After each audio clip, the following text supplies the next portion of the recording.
గోవింద గోవింద గోవింద గోవింద.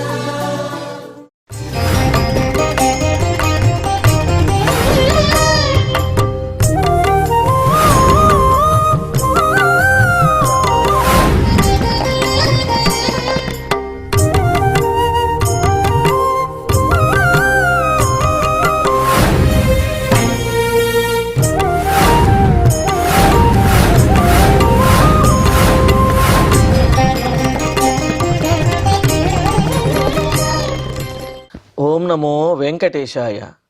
గురుర్బ్రహ్మా గురుర్విష్ణు గురుర్దేవో మహేశ్వర గురుః సాక్షాత్ పరం బ్రహ్మ తస్మై శ్రీ గురవే నమః. జటిలం చీరవసనం దండకారణ్యవాసినం మునివేషధరం ధ్యాయేత్ అరణ్యే కాండ ఉత్తమే. శ్రీరామచంద్ర పరబ్రహ్మణే నమః.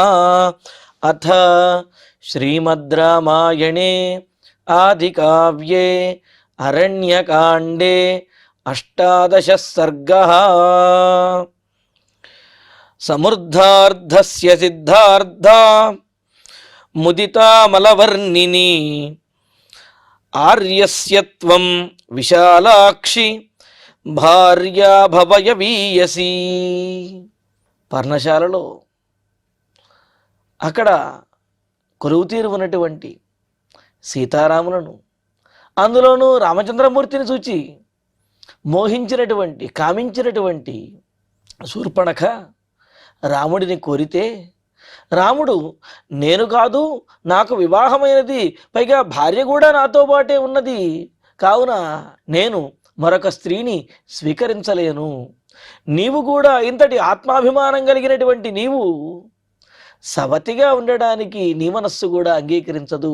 నా తమ్ముడు లక్ష్మణుడు ఉన్నాడు, అతడైతే నీకు తగినటువంటి వాడు, గొప్ప రూపవంతుడు, భార్యకు దూరంగా ఉన్నటువంటి వాడు, శక్తిమంతుడు, నీకు తగినటువంటి వాడు, కావున అతడిని భర్తగా ఎంచుకో అనేటప్పటికీ లక్ష్మణుని దగ్గరికి వెళ్ళి, లక్ష్మణ నీవే నాకు భర్తవు, నన్ను వివాహమాడినట్లయితే మనిద్దరము చక్కగా ఈ దండకారణ్యంలో విహరిద్దాము, మనకు ఎదురు లేదు అని లక్ష్మణుడితో అంటే, లక్ష్మణుడు చిరునవ్వు నవ్వుతూ, ఎవరైనా సరే తెలివి ఉన్నటువంటి వారు రాజును వదిలేసి బంటుని భర్తగా కావాలి అనుకుంటారా? రామచంద్రమూర్తి రాజాధిరాజు, నేను ఆయన యొక్క అధీనంలో ఉన్నటువంటి దాసుడిని, కావున నీ వంటి ఆత్మాభిమానం కలిగినటువంటి స్త్రీ నాబోటి దాసుడిని వివాహం ఆడడం కాదు, రాజాధిరాజు అయినటువంటి రామచంద్రుడికే నీవు భార్యగా ఉండు అని అన్నాడు. అంటే మరి అతనికి ఒక భార్య ఉన్నది కదా, అతను భార్య ఉన్నది నేను చేసుకోనంటున్నాడు కదా అని అంటే, అటువంటి వాడికి రెండవ భార్యగా ఉన్నప్పటికీ కూడా అది నీ జీవితానికి సార్థకతే అవుతుంది తప్ప, నాబోటి దాసుణ్ణి కట్టుకుంటే నీకు ఒరిగేదేమున్నది, కావున నీవు రాముడినే భర్తగా ఎంచుకో అని చెప్పి లక్ష్మణుడు కూడా చాలా చమత్కారంగా తన దగ్గరకు వస్తున్నటువంటి శూర్పణఖను మరలా రాముడి వైపు మరల్చి ఈ విధంగా అంటున్నాడు, విశాలాక్షి, విశాలమైనటువంటి నేత్రములు కలిగిన దాన, ముదితామలవర్ణిని, నిర్మలమైనటువంటి మంచి శారీరక వర్ణము కలిగినటువంటి దానివైన నీవు, త్వం సమృద్ధార్థస్య ఆర్యస్య యవీయసి భవ. సమృద్ధార్థస్య అన్ని రకాలుగాను పరిపూర్ణుడైనటువంటి వాడు, అర్హుడు, యోగ్యుడు, బలవంతుడు అయినటువంటి వాడు, రాజు అయినటువంటి వాడైన మా అన్నగారు రామచంద్రమూర్తికే నీవు భార్యగా, యవీయసి భార్య, చిన్న భార్యవై, అంటే పెద్ద భార్య మా వదిన గారు సీతాదేవి ఉండనే ఉన్నది, మరి నీవు చిన్న భార్యవై సిద్ధార్థ భవ, నీ జీవితాన్ని సార్థకం చేసుకో. రామచంద్రమూర్తికి రెండవ భార్య అయినా సరే నీ జీవితం సార్థకం అవుతుంది, అంతేగాని అహంకారం కూడదు అని చెప్పి లక్ష్మణుడు శూర్పణఖతోటి అంటున్నాడు. ఇక్కడ అదేమిటండి, రాముడు ఏకపత్ని వ్రతుడు అని, సీతాదేవిని తప్ప వేరే వారిని కనీసం చూడనైనా చూడడనే విషయం లక్ష్మణునికి తెలిసి కూడా ఈ విధంగా శూర్పణఖతోటి మా అన్నగారిని రామచంద్రమూర్తిని వివాహమాడు అని చెప్పటం ఎంతవరకు సమంజసం? ఇందులో ఔచిత్యం ఏమిటి అని అంటే, లక్ష్మణుడు మాట్లాడినటువంటి మాటలలో సాధారణంగా అర్థం చూసినట్లయితే ఈ విధంగా కనిపిస్తుంది. నేను కాదు, మా అన్నను రామచంద్రమూర్తిని వివాహమాడు, అన్నగారికి రెండవ భార్య అవ్వు అన్నట్లుగా మనకు అర్థం కనిపిస్తున్నది. కానీ దాని యొక్క అంతరార్థం చూచినట్లయితే, ఎందుకంటే ఇక్కడ రాముడు మాట్లాడిన, లక్ష్మణస్వామి మాట్లాడిన, ఆ శూర్పణఖతో మాట్లాడినటువంటి మాటలలో వ్యంగ్యముగా రెండు అర్థాలు వచ్చే విధంగాను, పరిహాసంగాను, అదేవిధంగా ఆమె మనసు మార్చడానికి ప్రయత్నించే విధంగాను మాట్లాడుతూ ఉన్నారు. కావున ఇక్కడ లక్ష్మణుడు మాట్లాడిన మాటలో మరో అర్థం కూడా ఉంది. విశాలాక్షి, విశాలమైనటువంటి నేత్రములు కలిగిన ఓ శూర్పణఖ, అంటే ఇంత పెద్ద కళ్ళు ఉన్నప్పటికీ కూడా సరిగ్గా చూడలేనటువంటి దానివయ్యావు. రామచంద్రమూర్తిని చూస్తే నీలాంటి వారిని వివాహం ఆడేవారిలా కనిపిస్తున్నాడా? పైగా భార్య ఉండగా మరొకరిని చేసుకునేటువంటి వాడిలా కనిపిస్తున్నాడా? ఇంత పెద్ద కళ్ళుని మాత్రం నీకు ప్రయోజనం ఏమిటి? విశాలాక్షి, మలవర్ణిని, అమలవర్ణిని అని చెప్పి ఇందాక పదవిభాగం చేశాం. ఇక్కడ మలవర్ణిని అని చెప్పి అంటాడు. ముదితా అమలవర్ణిని కదా, అక్కడ ముదితా అమలవర్ణిని అని అంటే గనక అమలము అంటే స్వచ్ఛమైన అర్థము, మలవర్ణిని అని అంటే మురికి అయినటువంటి రంగు కలిగినటువంటి దానా. ఓ శూర్పణఖ, త్వం సమృద్ధార్థస్య, నీవు ఒక ప్రయోజనము కోసమని చెప్పి అడవికి వచ్చినటువంటి వాడైన రామచంద్రమూర్తికి, అంటే ఏదో ఊరికినే విహరించడానికి అడవికి రాలేదు రామచంద్రమూర్తి. పితృవాక్య పరిపాలన కోసం, ధర్మ సంస్థాపన చేయటం కోసం, ఈ విధంగా రాక్షస సంహారం చేయటం కోసం అడవికి వచ్చినటువంటి వాడు మా అన్నగారు. పూజ్యుడైనటువంటి ఆర్యస్య, పూజ్యుడైనటువంటి మా అన్నగారైన రామచంద్రమూర్తికి సిద్ధార్థ యవీయసి భార్య అభవ, అంటే సిద్ధార్థ, ఆయనను చూచి ఆయన యొక్క ఉద్దేశ్యాన్ని తెలుసుకుని నీ అంతట నీవే మరలిపో.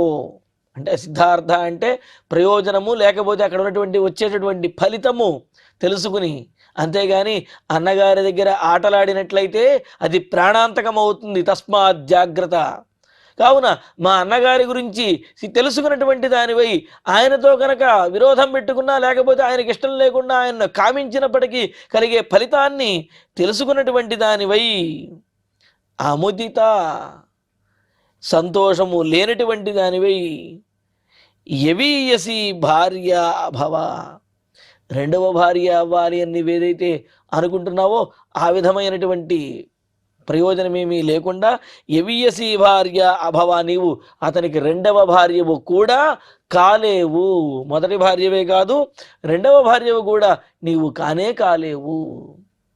కావున రాముడిని వివాహం ఆడే రాముడికి భార్య అయ్యేటటువంటి యోగ్యత నీకు లేనే లేదు. కావున నీవు మరలిపో అని చెప్పటం లక్ష్మణుని మాటల్లో ఉన్నటువంటి ఆంతర్యం అన్నమాట. అందుకనే ముదిత అన్నప్పుడు కూడా అముదిత సిద్ధార్థ ముదిత మలవర్ణిని అన్నప్పుడు సిద్ధార్థ అముదిత మలవర్ణిని అని పదవిభాగం చేసినట్లయితే, రాముడితో ఈ విధంగా ప్రవర్తించినట్లయితే కలిగే ఫలితాన్ని తెలుసుకున్నటువంటి దానివై, అముదిత సంతోషం లేనటువంటి దానివై, యవీయసి భార్య అభవ, నీవు చిన్న భార్య అవటానికి కూడా నీకు యోగ్యత లేదు, చిన్న భార్య కూడా కాకూడదు నీవు. కావున ఇక్కడ నుంచి మరలిపో అనేది లక్ష్మణుని మాటల్లో ఉన్నటువంటి ఆంతర్యం. అయితే పైన చూసినట్లయితే నీవు మా అన్నగారికి రెండవ భార్య అవ్వు, చిన్న భార్య అవ్వు అన్నట్లుగా అనిపిస్తూ ఉన్నది. లక్ష్మణుడు ఇంకో మాట కూడా అంటున్నాడు. ఏమని? మరి మీ అన్నగారికి భార్య ఉంది కదయ్యా, ఆయనను విడిచిపెట్టి నన్నెందుకు వివాహం ఆడతాడు అని నీకు సందేహమేమో అని అంటూ, ఏనాం విరూపామసతీం కరాళాం నిర్నతోదరీం భార్యాం వృద్ధాం పరిత్యజ్య త్వామే వైష భవిష్యతి. ఇంకా అంటున్నాడు లక్ష్మణుడి మాటలు చూడండి. ఆమె అనుకున్నట్లుగా అర్థం తీసుకున్నట్లయితే మరి విరూపాం, సీతాదేవి ఉండగా అన్నట్లా స్వీకరిస్తాడు రామచంద్రుడు అనుకుంటున్నావేమో. విను అంటూ విరూపాం, అంత గొప్ప రూపం లేనటువంటిది, అసతీం సాధ్వికానటువంటిది, కరాళాం భీకరమైనటువంటిది అయిన నిర్ణతోదరీం అంటే పలతనైనటువంటి బక్క చిక్కిపోయినటువంటి ఉదరము కలిగినటువంటి సీతాదేవిని పరిత్యజ్య విడిచిపెట్టి త్వామేవ నిన్నే ఏషః భజిష్యతి రామచంద్రమూర్తి నిన్నే వివాహం ఆడతాడు, నిన్నే భార్యగా స్వీకరిస్తాడు అని చెప్పి శూర్పణఖతో అంటూ ఉన్నాడు. చూడండి, ఇక్కడ సీతాదేవి గురించి లక్ష్మణస్వామి ఈ విధంగా అసలు మాట్లాడతాడా? విరూపం అంటే సరైనటువంటి రూపం లేనటువంటిది, సాధ్వి కానిటువంటిది, అలాగే భీకరమైనటువంటిది అయిన సీతాదేవిని విడిచిపెట్టేసి రామచంద్రమూర్తి నిన్నే భార్యగా స్వీకరిస్తాడు అని చెప్పి లక్ష్మణుడు అన్నట్లుగా ఇక్కడ అనిపిస్తున్నది. కానీ ఇందులో అంతరార్థం చూడండి, రెండవ అర్థం ఇక్కడ త్వామేవ పరిత్యజ్య, ఇక్కడ అన్వయం కాస్త మార్చుకున్నట్లయితే త్వామేవ పరిత్యజ్య, ఓ శూర్పణఖ మా అన్నగారు త్వామేవ నిన్నే పరిత్యజ్య విడిచిపెట్టి నిన్ను దూరంగా తరిమేసి విరూపాం విశేషమైనటువంటి రూపము కలిగినటువంటిది అయినా, అంతేకాదు అసతీం పరమ పతివ్రత అయినా, అంటే ఈమెకు మించినటువంటి సతి వేరొకరు ఎవ్వరూ లేరు అని చెప్పి అర్థం అన్నమాట. అంతే కదా, అనుత్తమం అని అంటే అర్థం ఏమిటి? ఇంతకు మించినటువంటి ఉత్తమమైనది ఇంకేదీ లేదు అని చెప్పి అర్థం. అదేవిధంగా ఇక్కడ అసతి అని అంటే కనుక సీతాదేవిని మించినటువంటి సతి అంటే సాధ్వీమణి వేరొకరెవరూ కూడా లేరు అని అర్థం. అటువంటిది అసతీం పరమపతివ్రత అయినటువంటి కరాళాం అంటే ఉన్నతమైన సమున్నతమైనటువంటి వ్యక్తిత్వం కలిగినటువంటిది అయిన నిర్ణతోదరీం నిమ్నమైన సన్ననైనటువంటి ఆ ఉదర భాగం కలిగినటువంటిది అయిన వృద్ధాం ఏనాం జ్ఞానవృద్ధురాలైన జ్ఞానంలోనూ శీలంలోనూ కూడా గొప్పది అయినటువంటి ఏనాం భార్యాం భజిష్యతి ఆ సీతాదేవినే భార్యగా ఉంచుతాడు, భార్యగా స్వీకరిస్తాడు తప్ప ఓ శూర్పణఖ నిన్ను మాత్రం రామచంద్రమూర్తి భార్యగా స్వీకరించడు, కావున నీవు మరలిపో అని చెప్పటం లక్ష్మణుని మాటల్లో ఉన్న ఆంతర్యం. అయితే శూర్పణఖకు మాత్రం ఏమనిపిస్తున్నది? సీతాదేవిని విడిచిపెట్టేసి శూర్పణఖను భార్యగా స్వీకరిస్తాడు అని చెప్పి ఆమెకు అనిపించే విధంగా ఆ మాటలు ఉన్నాయన్నమాట. మరి ఇక్కడ ఇంకా అంటున్నాడు, కోకిరూపమిదం శ్రేష్టం సంత్యద్యవరవర్ణిని మానుషీషు వరారోహే కుర్యాద్భావం విచక్షణ. ఇంకా అంటున్నారేమని, ఇంకా శూర్పణఖను చూస్తూ లక్ష్మణుడు మాట్లాడుతున్నటువంటి మాటలు. శూర్పణఖ వరవర్ణిని శ్రేష్టమైనటువంటి వర్ణము కలిగినటువంటి దానా. ఇక్కడ వరవర్ణిని అనే దానికి అర్థం ఇంతకుముందు కూడా చెప్పుకున్నాం, భర్తకు పరిపూర్ణమైనటువంటి అనుకూలతతో ఉండేటటువంటి ఆమెను వరవర్ణిని అని అంటారు. అటువంటి లక్షణములు కలిగినటువంటి దానా, వరారోహే చక్కటి అందమైనటువంటి దానా, విచక్షణ కహ ఎవరైనా సరే తెలివైనటువంటి వాడు ఎవరైనా సరే నీ వంటి గొప్పదాన్ని చూచిన తర్వాత సామాన్యురాలు మానవకాంత అయినటువంటి ఆమెను భార్యగా కావాలనుకుంటాడా? కావున నీవేమో రాక్షసకాంతవయ్యే, గొప్పదానివయ్యే, శక్తి కలిగిన దానివి. మరి సీతాదేవి మానవకాంత సామాన్యమైనటువంటి స్త్రీ. కావున నిన్ను చూచిన తర్వాత ఎవరైనా సరే తెలివైన వాడు ఎవరైనా సరే వేరే వారిని తన భార్యగా స్వీకరిస్తారా? స్వీకరించరు కదా. కావున నిన్ను రాముడు భార్యగా స్వీకరించవచ్చును. ఇదం రూపం శ్రేష్టమిదం రూపం పరిత్యజ్య మానుషీషు భావం కక్కుర్యాత్. ఇటువంటి శ్రేష్టమైనటువంటి నీ రూపాన్ని చూచిన తర్వాత మానవకాంత యందు ఎవరికి మనసు వెళుతుంది. కావున రాముడు కూడా నిన్నే ఇష్టపడతాడు. కావున నీవు రాముడినే భర్తగా ఎంచుకో అని చెప్పి లక్ష్మణుడు శూర్పణఖతో అంటున్నాడు. అయితే ఇందులో కూడా పరమార్థం అనేది ఒకటి ఉన్నది. రామచంద్రమూర్తి సీతాదేవిని వివాహమాడిన తర్వాత వేరే మానవకాంతను కూడా మరో దృష్టితోటి అన్యథా ఆయన చూడనే చూడడు. అటువంటిది రాక్షసకాంతవు క్రూరమైనటువంటి దానివైన నిన్ను రాముడు చూస్తాడా? కావున నిన్ను భార్యగా కాదు కనీసం చూడడానికి కూడా రాముడు ఇష్టపడడు. కావున నీవు ఇక్కడి నుంచి మరలి వెళ్ళిపో అనేది లక్ష్మణస్వామి మాటల్లో ఉన్నటువంటి ఆంతర్యం. అయితే ఈ ఆంతర్యం అర్థం చేసుకునేంత బుద్ధి ఆలోచన శూర్పణఖకు లేవు. ఆమె కామంతో ఉన్నది. కావున ఆ కామ ప్రవృత్తికి కావలసినటువంటి ఆ కామ ప్రవృత్తికి ఆ కోరిక తీరడానికి అనుకూలంగానే ఎదుటివారి మాటలను అర్థం చేసుకుంటుంది తప్ప ఆ మాటల్లో ఉన్నటువంటి పరమార్థాన్ని అంతరార్థాన్ని గ్రహించేటటువంటి బుద్ధి శూర్పణఖకు లేనే లేదనమాట.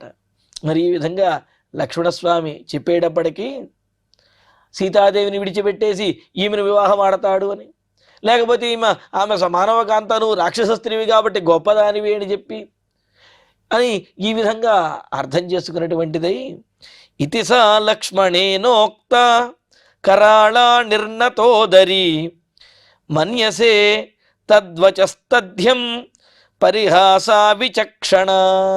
ఈ విధంగా లక్ష్మణుడు మాట్లాడుతున్నటువంటి మాటలను ఇది లక్ష్మణేన ఉక్త మాటలు లక్ష్మణుడి చేత ఈ విధంగా బోధింపబడినదై లక్ష్మణుడు ఈ విధంగా చెప్పగా కరాళ నిర్ణతోదరి భయంకరమైనటువంటి ఆ ముఖము నోరు కలిగినటువంటిది, అలాగే అధికమైనటువంటి లోతైనటువంటి పొట్ట కలిగినటువంటిది, ఇంకా పరిహాస విచక్షణ ఎదుటివారు పరిహాసంగా మాట్లాడుతున్నారా వాస్తవంగా మాట్లాడుతున్నారా అనే విషయాన్ని కూడా అర్థం చేసుకోలేనటువంటిది అయినా సా ఆ రాక్షసి తద్వచ తథ్యం మన్యసే లక్ష్మణుని యొక్క మాటలను తనకనుకూలంగా అవి నిజము అని చెప్పి అనుకుంటూ కేవలం లక్ష్మణుని మాటల్లో తనకనుకూలమైనటువంటి అర్థాన్ని మాత్రమే తీసుకుని అవే నిజము అని చెప్పి అనుకుంటూ మరి రాముడిని భర్తగా పొందాలి అని చెప్పి కోరికను మరింతగా పెంచుకుంటూ సారామం పర్ణశాలాయాం ఉపవిష్టం పరంతపం సీతయా సహ దుర్ధర్షం అబ్రవీత్ కామమోహిత. లక్ష్మణస్వామి ఆ పర్ణశాల దగ్గర ఉన్నాడు. ఆ ద్వారం దగ్గర బయట లోపల సీతారాములు కూర్చొని ఉన్నారు. వెంటనే లక్ష్మణుని యొక్క మాటలు విని లోపలికి వెళ్ళి కామమోహిత కామం చేత మోహించబడినటువంటి కామానికి వశమైనటువంటిది అయిన ఆ శూర్పణఖ పర్ణశాలాయాం సీతయా ఉపవిష్టం పర్ణశాలలో సీతాదేవితో కూర్చుని ఉన్నటువంటి ఆ రామచంద్రమూర్తిని పరంతపం శత్రువులను వధించేటటువంటి సామర్థ్యం కలిగినటువంటి వాడు, శత్రువులను ఆయన తరిమివేయగలిగినటువంటి సామర్థ్యం కలిగినటువంటి, అదేవిధంగా దురాధర్షం ఎవరికి కూడా లొంగనటువంటి వాడు, ఎవరికి కూడా ఆకర్షితుడు కానిటువంటి వాడు అయిన, ఎదిరింప శక్యము కానిటువంటి వాడైన ఆ రామచంద్రుణ్ణి సమీపించి అబ్రవీత్ శూర్పణఖ ఈ విధంగా మాట్లాడుతూ ఉన్నదన్నమాట. ఇక్కడ గమనించినట్లయితే ఆవేశము అసుర ప్రవృత్తి అంటే రాక్షస ప్రవృత్తి కలిగినటువంటి వారికి ఆలోచన అనేది పనిచెయ్యదు. వారికి అహంకారము అదేవిధంగా దురభిమానము ఇవి ఎక్కువగా ఉంటాయి తప్ప వాస్తవాన్ని గ్రహించాలి అనే బుద్ధి కానీ గ్రహించేటటువంటి శక్తి కానీ వారికి ఉండదు. ఈ అహంకారంతో గర్వంతో వెళుతూ ఉంటారు. మరి రాముడు మాట్లాడిన మాటల్లో అయినా లక్ష్మణుడు మాట్లాడిన మాటల్లో అయినా ఆ పరిహాసంగా తాము ఆమెను స్వీకరించడం కుదరదు అనే విషయాన్ని వారు చెప్పినా ఆ విషయాన్ని గ్రహించకుండా ఆమెను స్వీకరించడానికి సిద్ధపడుతున్నారు అన్నట్లుగా అనుకుని వీరిని కామిస్తూ ఉన్నది అంటే మరి ఆమె యొక్క బుద్ధి ఆ రాక్షస ప్రవృత్తి ఎలా ఉన్నదనేది తెలుస్తూ ఉన్నది. పైగా శూర్పణఖ అనే పేరులోనే ఉన్నది చేట వంటి గోళ్ళు కలిగినది అని చెప్పి. ఆ గోళ్ళు పెద్ద పెద్దవిగా పెంచుకుని ఏం చేస్తారు, చెత్తంతా కూడా పోగు చేసుకుంటూ కూర్చోవాలి. అలాగా తుచ్చమైనటువంటి విషయములను పోగు చేసుకుని వాటి ఎందే ప్రవృత్తి కలిగినటువంటిది అనే అర్థము ఆమె పేరును బట్టి కూడా ఉన్నది. కావున ఆ కామము కోసమే ఆమె ఆ కామవాంఛ తీర్చుకోవటం కోసమే ఆమె ప్రయత్నిస్తూ రాముడినో లేకపోతే లక్ష్మణుడో ఎవరినో ఒకరిని భర్తగా పొందాలి అని చెప్పి అనుకుంటూ ఉన్నది తప్ప వారి మాటలలో ఉన్నటువంటి ఆంతర్యాన్ని మాత్రం గ్రహించడం లేదు.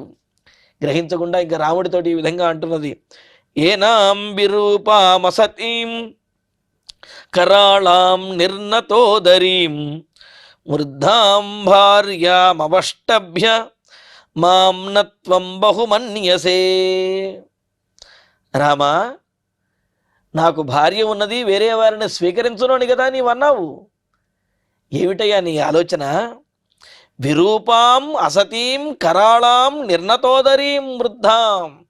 మరలా అవే మాటలంటోంది సీతాదేవిని. ఏమని?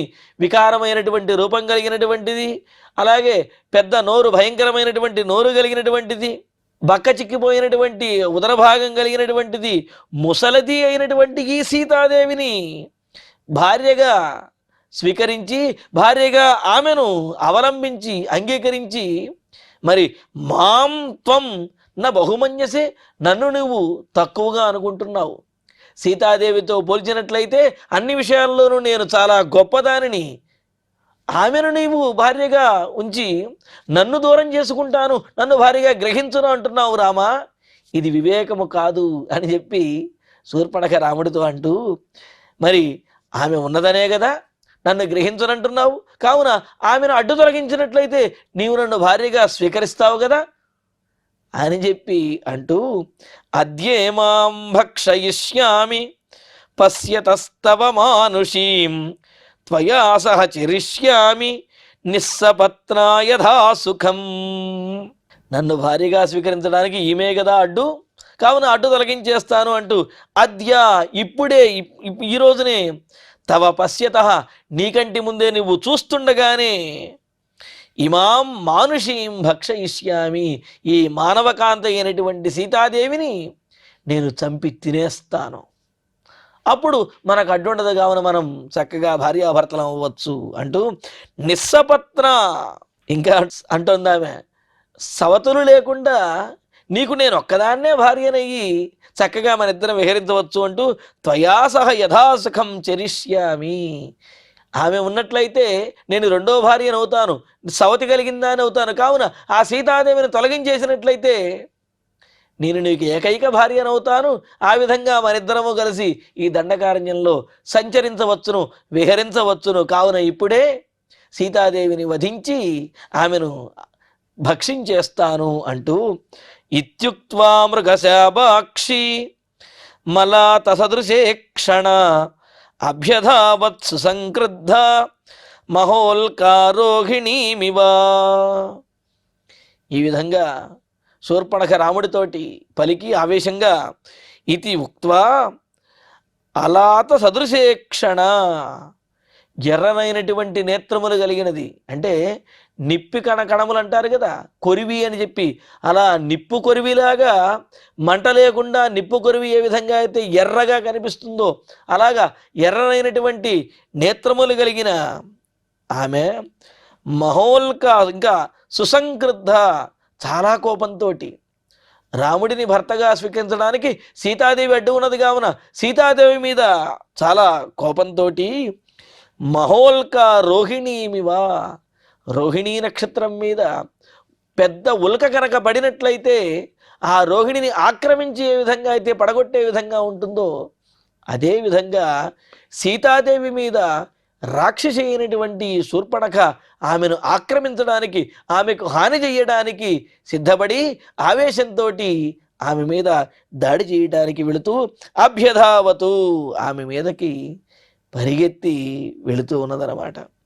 ఇక్కడ సీతాదేవిని వర్ణిస్తూ, మృగశాపాక్షీం, లేడిపిల్ల వంటి కన్నులు కలిగినటువంటి సీతాదేవిని, సీతాదేవి చాలా సున్నితమైనటువంటి ఆమె, ఆ రాక్షసి తన మీదకు వస్తూ ఉంటే, ఈమె ఒక సింహము, ఒక పులి గనక ఆక్రమిస్తూ ఉంటే లేడిపిల్ల ఏ విధంగా అయితే బెదిరిపోతుందో అలాగా శూర్పణఖ సీతాదేవి మీద ఈ విధంగా దాడి చేయబోతూ ఉంటే ఆ సీతాదేవి కూడా అలా వణికిపోతూ భయపడిపోతూ ఉన్నది అని చెప్పి, మరి అలాగా శూర్పణఖ ఆక్రమిస్తున్నది అని అంటున్నారు. మరి ఇక్కడ ఈ సందర్భంలో మహోల్కా రోహిణీమివా అని ఒక ఉదాహరణ చెప్పాడు. ఉల్కాపాతము అంటే రోహిణీ నక్షత్రం మీద ఉల్కాపాతం పడినట్లు అని చెప్పి అన్నారు. ఇక్కడ ఉల్కాపాతం అనే విషయాన్ని కనుక పరిశీలించినట్లయితే తమ జాతికి కానీ లేకపోతే తమ దేశానికి కానీ ఉపద్రవం సంభవిస్తున్నప్పుడు ఉల్కాపాతముల ఆకాశంలో ఉల్కలు రాలిపడడం అనేది జరిగేటటువంటి విషయం అన్నమాట. అలాగా అంటే ఉల్కలు రాలిపడడం అనేది అటువంటి శకునాన్ని సూచిస్తాయి అని చెప్పి ఇక్కడ సీతాదేవిని భవిష్యత్తులో రావణాసురుడు అపహరించబోతున్నాడు అనే ఒక దుశ్శకునాన్ని సూచించడానికి ఉల్కాపాతాన్ని ప్రస్తావించారు కవి. అంతేకాదు ఇంకో విషయం ఏమిటి అంటే రాక్షసులను ఇకపైన రామచంద్రమూర్తి సంహరించబోతున్నాడు, కావున రాక్షస వినాశనం అనేది జరుగుతుంది అనే విషయాన్ని కూడా సూచిస్తూ శూర్పణఖ విషయంలో కూడా ఈ దుశ్శకునాన్ని సూచించే విధంగా ఉల్కాపాత విషయాన్ని ఇక్కడ ప్రస్తావించారన్నమాట. ఈ విధంగా శూర్పణఖ సీతాదేవిని పీడించడానికి, ఆమెను చంపడానికి దాడి అంటే ఆమె మీద ఆక్రమించబోతూ ఉన్నది. మరి ఆ తర్వాత రామచంద్రమూర్తి లక్ష్మణుడు ఏ విధంగా స్పందించారు, ఆ విశేషాలను తరువాతి ప్రవచనంలో తెలుసుకుందాము. ఇక ఇప్పుడు శ్లోకాలను పారాయణ చేసుకుందాము.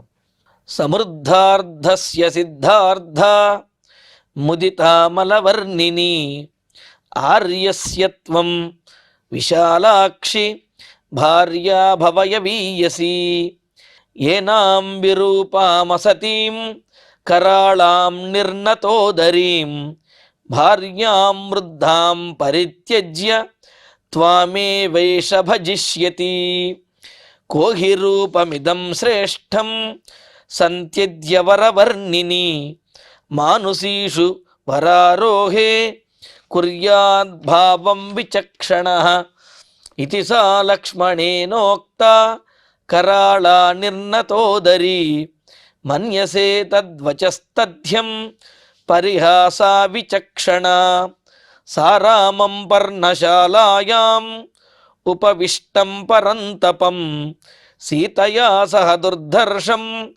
అబ్రవీత్ కామమోహిత ఏనాం విరూపామసతీం కరాళాం నిర్నతోదరీం వృద్ధాం భార్యామవష్టభ్య మాం నత్వం బహుమన్యసే అద్యే మాం భక్షయిష్యామి పశ్యతస్తవ మానుషీం త్వయా సహ చరిష్యామి నిస్సపత్నా యథా సుఖం ఇత్యుక్త్వా మృగశావాక్షీం అలాతసదృశే క్షణా అభ్యధావత్సు సంక్రుద్ధ మహోల్కారోహిణీమివ.